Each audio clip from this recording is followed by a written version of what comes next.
बिस्मिल्लाहिर्रहमानिर्रहीम। आज जो कहानी सुनाने जा रही हूँ वो हर घर की कहानी है, सच्ची कहानी। माँ एक बार चली जाए तो फिर दोबारा नहीं मिलती, कभी नहीं मिलती। हमें अम्मा जी इस वक्त जहर लगती जब वो सर्दियों में जबरदस्ती हमारा सर धोती। लक्स कैप्री रक्सोना किसने देखे थे। खजूर मार्का साबुन से कपड़े भी धुलते थे और सर भी। आंखों में साबुन कांटे की तरह चुभता और कान अम्मा की डांट से लाल हो जाते। हमारी जरा सी शरारत पर अम्मा आग बबूला हो जाती और कपड़े धोने वाला डंडा उठा लेती, लेकिन मारा कभी नहीं। कभी ऐन वक्त पर दादी जान ने बचा लिया, कभी पापा ने और कभी हम ही भाग गए। गांव की रौनकों से दूर ऐन फसलों के बीच हमारा डेरा था। डेरे से पगडंडी पकड़कर गांव जाना अम्मा का सबसे बड़ा शॉपिंग टूर हुआ करता था, और इस टूर से महरूम रह जाना हमारी सबसे बड़ी बदनसीबी। अगर कभी अम्मा अकेले गांव चली जाती तो वापसी पर हमें मरुंडे से बहलाने की कोशिश करती। हम पहले तो नन्हे हाथों से अम्मा जी को मारते, इनका दुपट्टा खींचते, फिर इनकी गोद में सर रखकर मुंह फाड़ फाड़ कर रोते।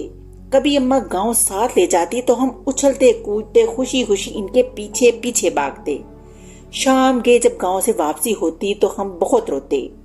हमें गांव अच्छा लगता था। माँ हम गांव कब रहेंगे, मेरे सवाल पर अम्मा वही घिसा पिटा जवाब देती, जब तुम बड़ा होगा नौकरी करेगा, बहुत से पैसे आएंगे, तेरी शादी होगी वगैरह वगैरह। यूं हम माँ बेटा बातें करते करते तरीक डेरे पर आन पहुँचे। मुझे याद है गांव में बाबा मुजफ्फर के यहाँ शादी का जश्न था। वहाँ जलने बुझने वाली बत्तियां भी लगी थी और पटाखे भी फूट रहे थे। मैंने माँ की बहुत मिन्नत की कि रात इधर ही ठहर जाएं, लेकिन वो नहीं मानी। जब मैं माँ जी के पीछे रोता रोता गांव से वापस आ रहा था तो नीयत में फतूर आ गया और चुपके से वापस गांव लौट गया।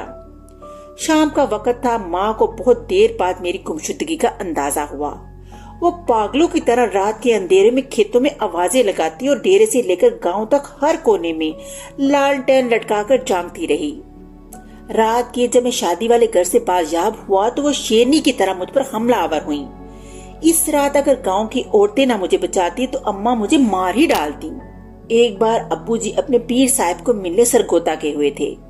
मैं इस वक्त 6-7 साल का था। मुझे शदीद बुखार था। अम्मा जी ने मुझे गर्म चादर में लपेटकर कंधे पर उठाया और खेतों से गुजरती 3 किलोमीटर दूर गांव के अड्डे पर डॉक्टर के पास ले गई।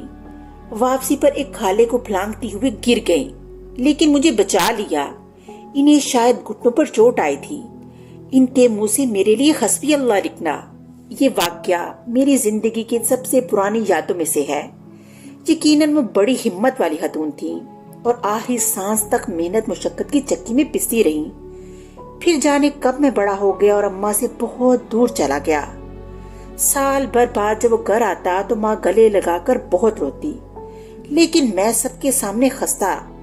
फिर रात को जब सब सो जाते तो चुपके से माँ के साथ जाके लेट जाता और इसकी चादर में मुंह छुपाकर खूब रोता। माँ खेत में चारा काटती और बहुत भारी पंड सर पर उठाकर टोके के सामने आन फेंकती।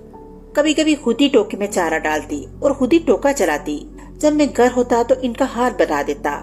जब मैं टोका चलाते चलाते थक जाता तो वो सरगोशी में पूछती, बात करूं तुम्हारी फलां घर में। वो जानती थी कि मैं पैदाइशी आशिक हूँ और ऐसी बातों से मेरी बैटरी फुल हो जाती है। फिर हमने गांव में घर बना लिया और माँ ने अपनी पसंद से मेरी शादी कर दी। मैं फैमिली लेकर शहर चला आया और माँ ने गांव में अपनी अलग दुनिया बसा ली। वो मेरे पहले बेटे की पैदाइश पर शहर भी आई। मैंने इन्हें समंदर की सैर भी कराई।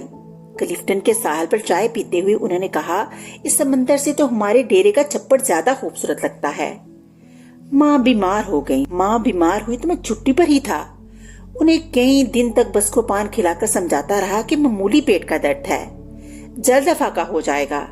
फिर दर्द बढ़ा तो शहर के बड़े अस्पताल में ले गया, जहाँ डॉक्टर ने बताया कि जिगर का कैंसर आखिरी स्टेज पर है। खून की फौरी जरूरत है। खून की फौरी जरूरत महसूस हुई तो मैं खुद बेड पर लेट गया।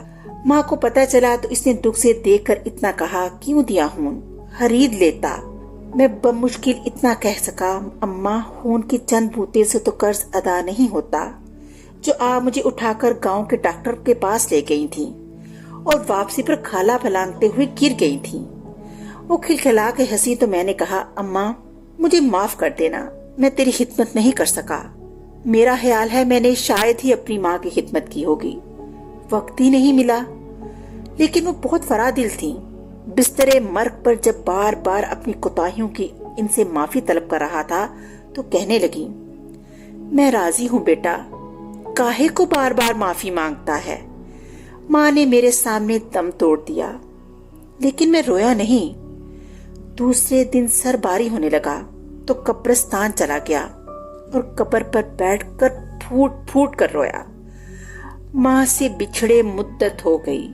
अब तो यकीन भी नहीं आता कि माँ कभी इस दुनिया में थी भी कि नहीं।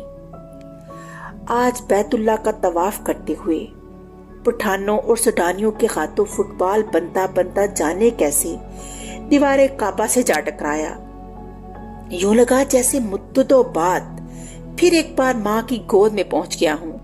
वही सुकून जो माँ की गोद में आता था, वही अपनायत, वही मोहब्बत जिसमें खौफ का अंसर शामिल था। इस बार मुंह फाड़ कर नहीं, दाढ़े मार मार कर रोया। 70 माओं से ज्यादा प्यार करने वाला रब्बे काबा और हम सदा के शरारती बच्चे, अल्लाह ने मुझे इस काबिल बना दिया। हम सबको अपनी माओं की कदर करनी चाहिए, जिस कदर हो सके उनकी खिदमत करनी चाहिए। माँ एक दफा चली जाए तो दोबारा नहीं मिलती, कभी नहीं मिलती। अगली कहानी के साथ फिर मिलूंगी, तब तक के लिए अल्लाह हाफिज।